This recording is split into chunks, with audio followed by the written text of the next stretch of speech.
الحمد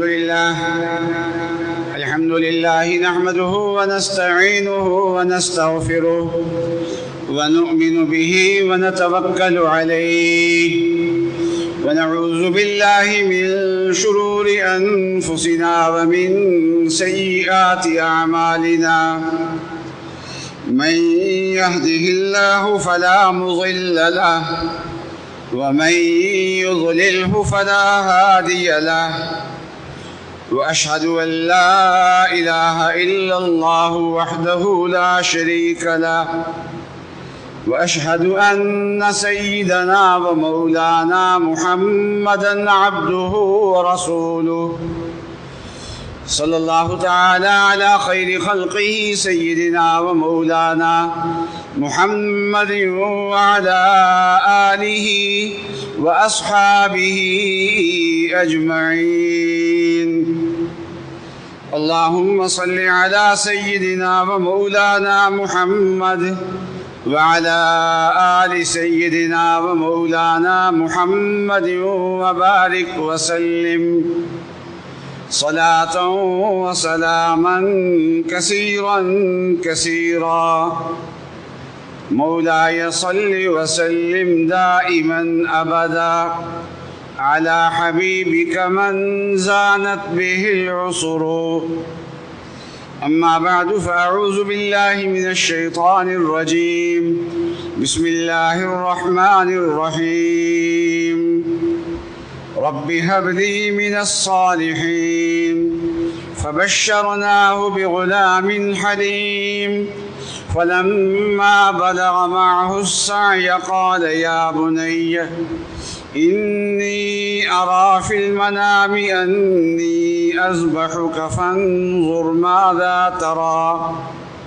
قال يا أبت افعل ما تؤمر ستجدني إن شاء الله من الصابرين. فلما أسلما وتله للجبين وناديناه أن يا إبراهيم قد صدقت الرؤيا إنا كذلك نجزي المحسنين. إن هذا لهو البلاء المبين. وفديناه بذبح عظيم وتركنا عليه في الآخرين.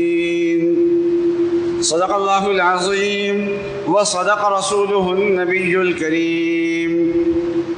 بزرگان محترم اور برادران عزیز، قربانی کے دن قریب آ رہے ہیں اور قربانی کے بارے میں نبی اقدس صلی اللہ علیہ وسلم سے صحابہ نے سوال کیا تھا کہ ما هذه الاضاحی یا رسول اللہ، کیا اللہ کے رسول یہ قربانیاں کیا چیز ہیں؟ تو رسول اللہ صلی اللہ علیہ وسلم نے ارشاد فرمایا سنت ابیکم ابراہیم علیہ السلام، کہ تمہارے والد ابراہیم علیہ السلام کی یہ سنت ہے۔ تو نبی اقدس صلی اللہ علیہ وسلم نے ہماری اس قربانی کو ابراہیم علیہ السلام کی قربانی کی سنت قرار دیا، ان کا طریقہ قرار دیا۔ تو ابراہیم علیہ السلام کی قربانی کیا تھی؟ تو قرآن پاک نے اس کو بیان کیا ہے۔ ہمارے ہاں تو یہ قربانی کرنا ایک شوق ہوتا ہے، اور قربانی کا جانور لے کے آنا یہ بھی شوق، قربانی کے جانور کو لے کے پھرنا یہ بھی شوق، قربانی کے جانور کو ذبح کرانا اور اس کا گوشت بنوانا یہ بھی شوق، اور اس کو بھون بھان کے کھانا یہ بھی ایک شوق۔ ہمارا اول سے لے کے آخر تک شوق ہوتا ہے۔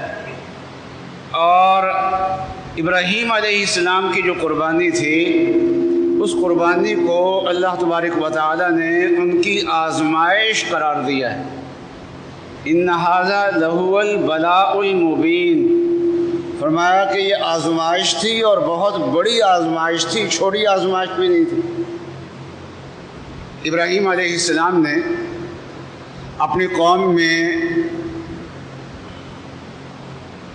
دعوت دی، توحید کی دعوت دی، لیکن پوری قوم شرک کی عادی ہو چکی تھی۔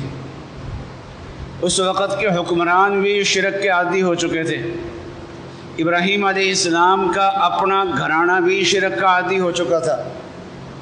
ان حالات میں جب توحید کی دعوت دی تو یہ توحید کی دعوت حضرت ابراہیم علیہ السلام کے لیے بہت بڑی آزمائش بن گئی۔ اور کتنی بڑی آزمائش بنی کہ گھر ابراہیم علیہ السلام کے خلاف، اپنی برادری ابراہیم علیہ السلام کے خلاف، پوری قوم ابراہیم علیہ السلام کے خلاف، اس وقت کی حکومت ابراہیم علیہ السلام کے خلاف، اور اس وقت اللہ کی توحید کی دعوت لے کے تنے تنہا اگر کھڑے تھے تو ابراہیم علیہ السلام کھڑے تھے۔ نتیجہ ظاہر ہے کہ وہ مد مقابل آ گئے وہ لوگ، اور مد مقابل آ کے ابراہیم علیہ السلام کو آگ میں جلانے کا پروگرام بنایا۔ اور ایک آدمی کو آگ میں جلانے کے لیے کوئی زیادہ آگ کی ضرورت نہیں ہوتی، لیکن انہوں نے بہت زیادہ ایندھن جمع کیا اور بہت بڑی آگ جلائی تاکہ اس آگ میں اس کی راکھ کا ذرہ بھی نہ مل سکے۔ اتنی زیادہ آگ میں کسی کو ڈال دیا جائے تو یہ بھی نہیں پتہ چلتا کہ اس جسم کی راکھ کون سی ہے۔ باقی ایندھن کی راکھ اور انسان ایک اس کے اندر ڈالا گیا ہو، اس کی راکھ وہ آپس میں مکس ہو جاتی ہے۔ لیکن ابراہیم علیہ السلام جو توحید کی دعوت دے رہے تھے وہ اپنی طرف سے تھوڑے ہی دے رہے تھے، وہ تو اللہ تبارک و تعالیٰ کا پیغام دے رہے تھے، اور اللہ تبارک و تعالیٰ کی قدرت تمام قدرتوں سے بڑھ کے ہے۔ اللہ تبارک و تعالیٰ کی قدرت کے مقابلے میں تو کوئی چیز ہے ہی کوئی نہیں ہے۔ تو اللہ تبارک و تعالیٰ نے اس آگ کو گلزار بنا دیا۔ یا نار کونی بردم و سلامہ، اللہ میاں نے آگ کو حکم دیا کہ اے آگ تو ٹھنڈی ہو جا، اور ساتھ یہ نہیں کہا ٹھنڈی ہو جا صرف، فرمایا سلامتی والی بھی ہو جا۔ اگر اللہ تعالیٰ یہ فرماتے ٹھنڈی ہو جا تو اتنی ٹھنڈی ہوتی کہ وہ ٹھنڈک ہی عذاب بن جاتی، وہ ٹھنڈک ہی تکلیف کا باعث بن جاتی۔ تو اللہ تبارک و تعالیٰ نے فرمایا کہ اے آگ تو ٹھنڈی ہو جا اور سلامتی والی ہو جا۔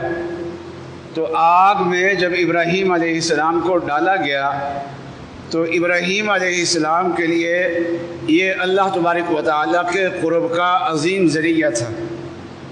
ہر نبی کو اللہ تبارک و تعالیٰ نے ایک معراج دی ہے، یعنی اپنا قرب دیا ہے۔ اور موسیٰ علیہ السلام کو قرب دیا تھا کوہ طور پہ، حضرت یونس علیہ السلام کو اللہ تبارک و تعالیٰ نے اپنا قرب عطا فرمایا تھا مچھلی کے پیٹ میں۔ سرکار دو عالم صلی اللہ علیہ وسلم کو اللہ تبارک و تعالیٰ نے اپنا قرب عطایا آسمانوں پہ اور عرشوں پہ بلا کے۔ اور ابراہیم علیہ السلام کو اللہ تبارک و تعالیٰ نے اپنا قرب عطا فرمایا تھا آگ میں ڈال کے۔ جب آگ سے نکل آئے اور قوم سے مایوس ہو گئے اور قوم نے اپنا آخری حربہ بھی استعمال کر لیا، تو اب ابراہیم علیہ السلام یہاں سے نکل کھڑے ہوئے اور نکل کے کہنے لگے کہ میں جہاں اللہ تعالیٰ مجھے لے جانا چاہتے ہیں میں وہاں جاتا ہوں، اپنے وطن کو چھوڑتا ہوں۔ قوم کو چھوڑا، وطن کو چھوڑا، اور وطن کو چھوڑ کے اپنی بیوی کو لے کے حضرت ابراہیم علیہ السلام فلسطین کے علاقے کے اندر تشریف لے آئے۔ تو ابھی تک ابراہیم علیہ السلام کی کوئی اولاد نہیں تھی، تو اللہ تبارک و تعالیٰ سے اولاد مانگی، ربی حب لی من الصالحین۔ اولاد تو اللہ تبارک و تعالیٰ سب کو دیتے ہیں، لیکن بعضوں کو بڑے انتظار کے بعد اولاد ملتی ہے۔ پنجابی کہتے ہیں 100 سکھاں دا ایک پت، یعنی ایک بیٹا ہے اور اس کے لیے 100 مرتبہ نظر مانگنی پڑی ہے اللہ تبارک و تعالیٰ کے سامنے۔ تو اللہ تبارک و تعالیٰ نے بیٹا دیا، اور اسماعیل علیہ السلام اللہ تبارک و تعالیٰ نے بیٹے دیے۔ تو بیٹا دینے سے پہلے اللہ تبارک و تعالیٰ نے ان کی بشارت سنائی کہ اللہ تبارک و تعالیٰ آپ کو بیٹا دیں گے۔ فرمایا فبشرناہ بغلام حلیم، کہ اللہ تبارک و تعالیٰ نے ایک بردبار برداشت کرنے والے لڑکے کی خوشخبری سنائی۔ اچھا، اسماعیل علیہ السلام کے بعد پھر اللہ تبارک و تعالیٰ نے اسحاق علیہ السلام کی خوشخبری بھی سنائی۔ اسحاق علیہ السلام بعد میں پیدا ہوئے، لیکن اسحاق علیہ السلام کی خوشخبری سنائی۔ تو ان کی جو خوشخبری سنائی نا اللہ تبارک و تعالیٰ نے، وہ تھی وَبَشَّرْنَاهُ بِإِسْحَاقَ نَبِيًّا مِّنَ الصَّالِحِينَ، کہ ہم نے ابراہیم علیہ السلام کو اسحاق کی خوشخبری سنائی جو نبی ہوں گے اور نیک لوگوں میں سے ہوں گے۔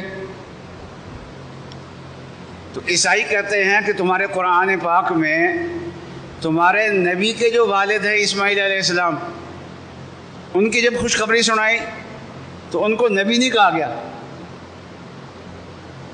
اور بنی اسرائیل کے جو والد تھے جن کی اولاد سے موسیٰ علیہ السلام بھی ہوئے، اور جن کی اولاد میں یہودی بھی ہوئے، اور جن کی اولاد میں عیسیٰ علیہ السلام بھی ہوئے، اور جن کی اولاد میں عیسائی بھی ہوئے، تو ان کی خوشخبری سنائی تو اللہ تبارک و تعالیٰ نے نبی کہا ہے۔ ایک ہی صفحے پہ دونوں کی خوشخبریاں ہیں۔ اسماعیل علیہ السلام کی خوشخبری بھی ہے تو وہاں صرف لڑکا کہا ہے، اور یہ کہا کہ بردبار لڑکا ہوگا، برداشت کرنے والا لڑکا ہوگا۔ اور اسحاق علیہ السلام کے بارے میں جب خوشخبری سنائی تو وہاں اللہ تبارک و تعالیٰ نے فرمایا کہ ہم اسحاق خوشخبری سناتے ہیں، اسحاق کی نام اسحاق ہوگا اور وہ نبی ہوں گے اور صالحین میں سے ہوں گے۔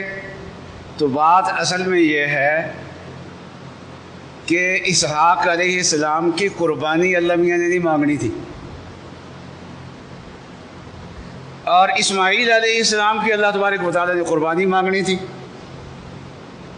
ان سے ان کی قربانی اللہ تبارک و تعالیٰ نے مانگنی تھی۔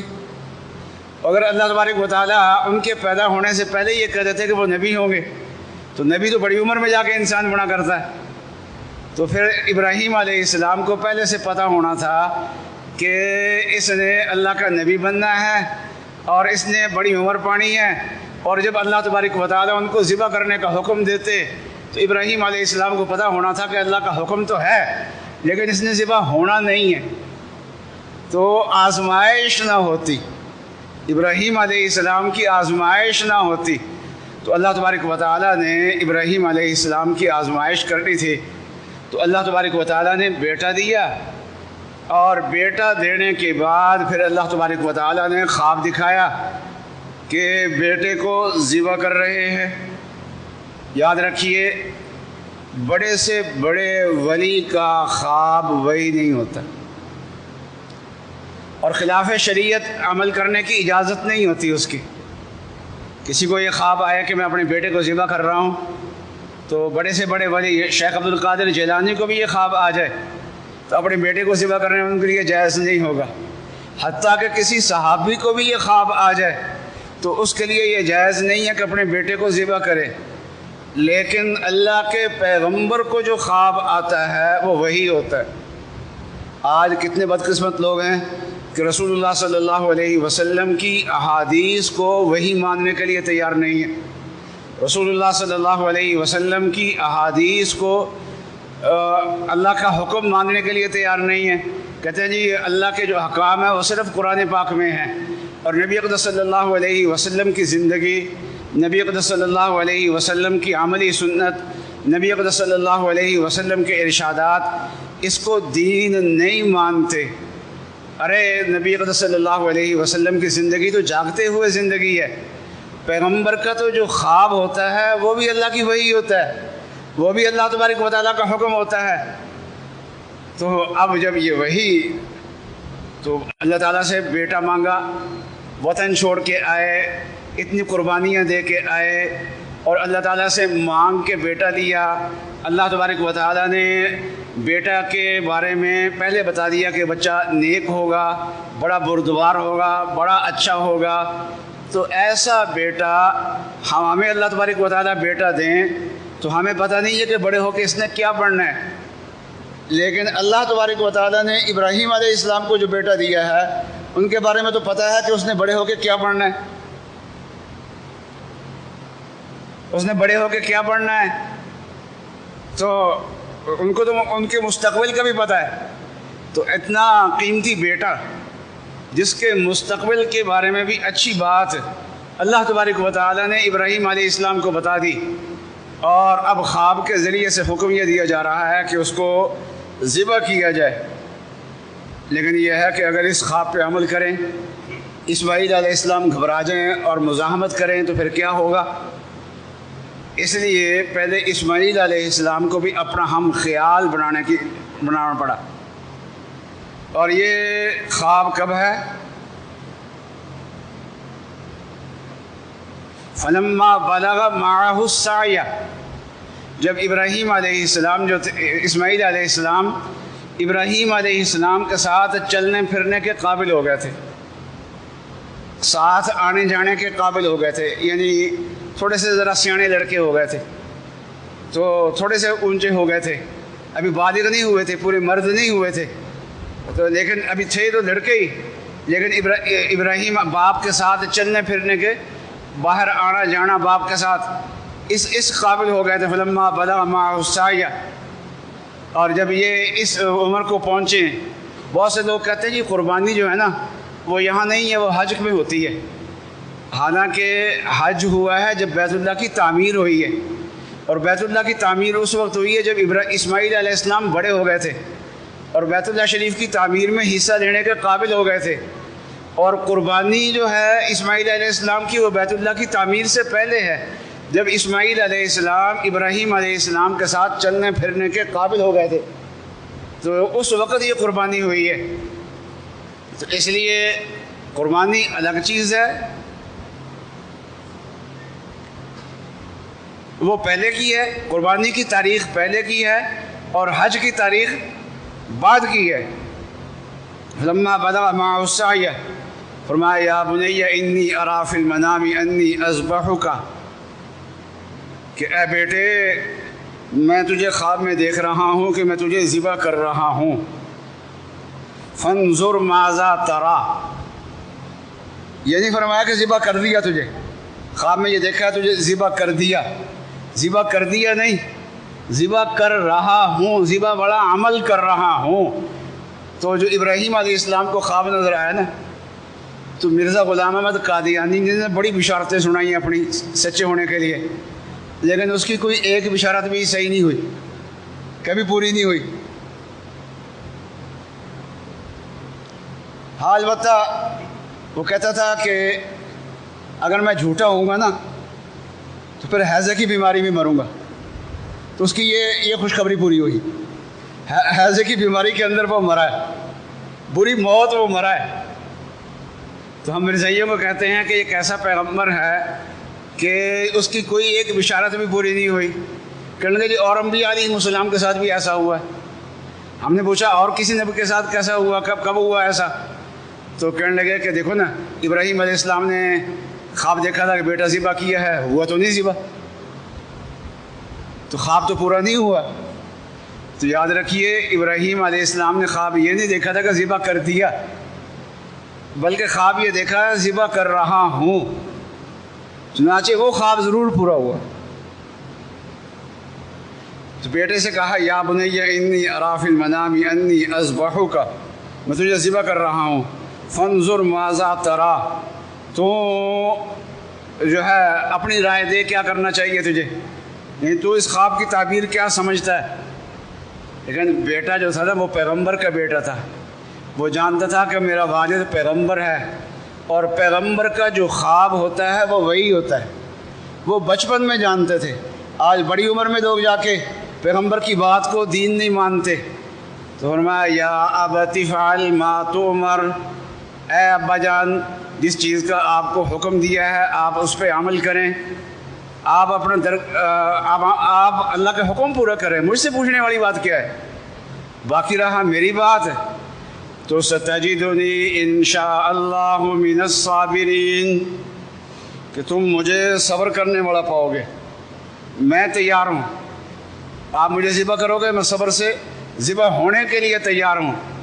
تو باپ ذبح کرنے کے لیے تیار ہو گیا اور بیٹا ذبح ہونے کے لیے تیار ہو گیا، کمال ہو گیا۔ وہ ذبح کرنے کے لیے تیار ہو گئے اور یہ ذبح ہونے کے لیے تیار ہو گئے۔ ستجدنی انشاءاللہ من الصابرین، مجھے صبر کرنے والوں میں سے پاؤ گے۔ اچھا، جتنا بڑا صبر اسماعیل علیہ السلام نے کیا ہے، دنیا میں اس صبر کی نظیر نہیں ملتی۔ یہ ایک ہی بار دنیا کے اندر یہ واقعہ پیش آیا ہے، بار بار یہ واقعہ دنیا کے اندر پیش نہیں آیا، نہ پیش آئے گا، آئندہ پیش آئے گا، ایک ہی بار پیش آیا ہے۔ اتنا بڑا صبر کوئی اور نہیں ہے۔ لیکن اسماعیل علیہ السلام کی عاجزی دیکھیے کہ وہ کیا کہہ رہے ہیں۔ یہ نہیں کہہ رہے کہ ستجدنی صابرہ، مجھے صبر کرنے والا پاؤ گے، بلکہ فرمایا صبر کرنے والے دنیا کے اندر بے شمار لوگ ہیں، ان صبر کرنے والوں میں سے ایک صبر کرنے والا میں بھی ہوں گا۔ اللہ اکبر!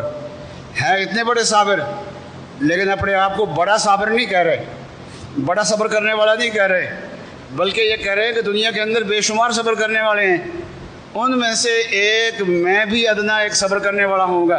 ستجدنی انشاءاللہ، اور پھر یہ دعویٰ نہیں کر رہے ہیں کہ میں ضرور صبر کروں گا، بلکہ یہ کہہ رہے ہیں اگر اللہ نے چاہا تو میں صبر کروں گا۔ ستجدنی انشاءاللہ من الصابرین، اگر اللہ تعالیٰ نے چاہا تو مجھے صبر کرنے والوں میں سے پاؤ گے۔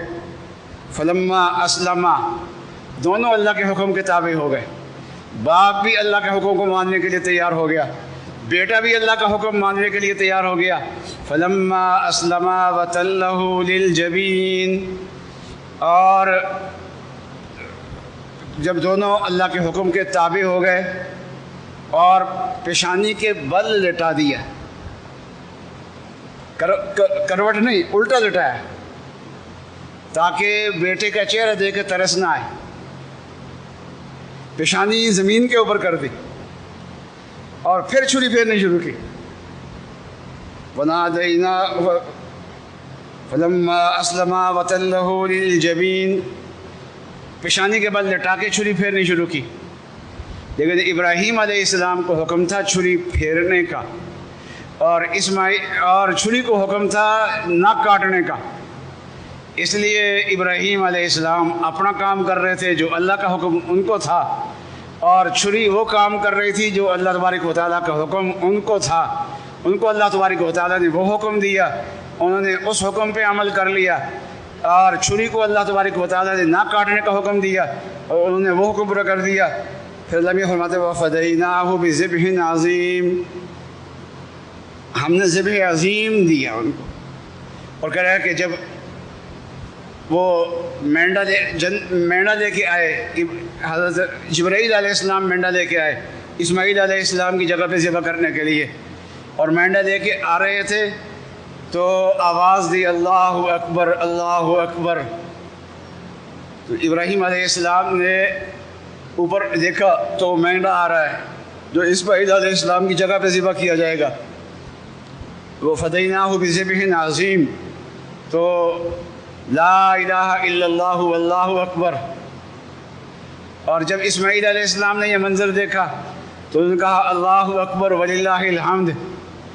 اب یہ کلمات تشریق بن گئے، کہے تو اس وقت تھے، انہوں نے باپ اور بیٹے نے کہے تھے جب اللہ کے حکم کے سامنے جھک گئے تھے، لیکن اب یہ قیامت تک یہ کلمات عید کے موقع پہ کہے جائیں گے، قربانیوں کے موقع پہ کہے جائیں گے، ایام تشریق میں نمازوں کے بعد کہے جائیں گے۔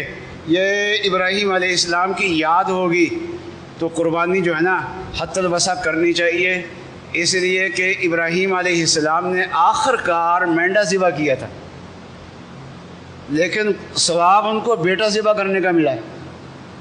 اسی طریقے سے ہماری قربانی، اگر ابراہیم علیہ السلام کی قربانی کی سنت ہے تو ہم بھی ذبح تو جانور کریں گے، لیکن اجر اللہ تبارک و تعالیٰ بیٹا ذبح کرنے کا عطا فرمائیں گے۔ اس لیے جتنی ہمت ہو سکتی ہے کوشش کر کے، ہمت کر کے قربانی کرنی چاہیے۔ اللہ تبارک و تعالیٰ مجھے اور آپ کو عمل کرنے کی توفیق عطا فرمائے۔ وآخر دعوانا ان الحمد للہ رب العالمین۔